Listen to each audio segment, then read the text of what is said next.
I wanted to share with you one of the toughest things about the LSAT, which is the vocabulary. And I'm not talking about things like necessary and sufficient condition indicators or other simplistic things like that you can memorize. I'm talking about words that are used in ways that you might not expect. One of the hardest things about the LSAT is when they use a word in a definition that's technically true, but not the first definition you would think of. And so part of getting good at the LSAT is knowing when they're using a word in an unfamiliar or uncommon way. In everyday speech, we might think of the word qualify, for example, as being enough to get something. One definition specifically says to fulfill the conditions necessary to get something. Like you qualify for a championship or something, or you qualify to get into law school, which it means like you're good enough, essentially. You're being evaluated and you're good enough.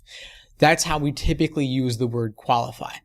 But on the LSAT, they use it in a less common way, in a more logic-oriented way. Specifically, they'll use it in a definition meaning to restrict or limit the scope of a claim.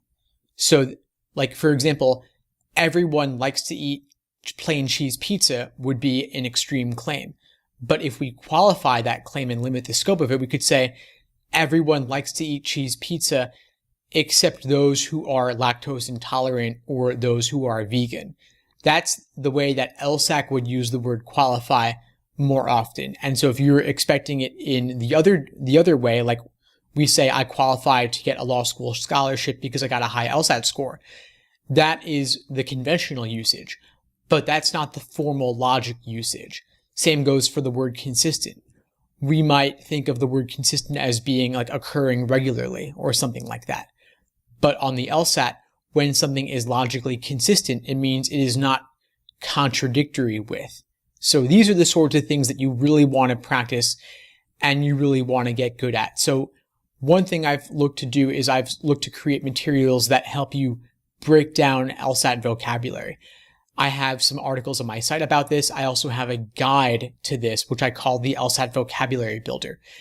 And what I've done there is I've grouped words together with similar meanings so you can form more general good associations between them. Because the LSAT is not really a memorization test. You could do flashcards for simple things like necessary, sufficient condition indicators if you need to, but more of this comes down to understanding words in context, and that's where groupings come in handy.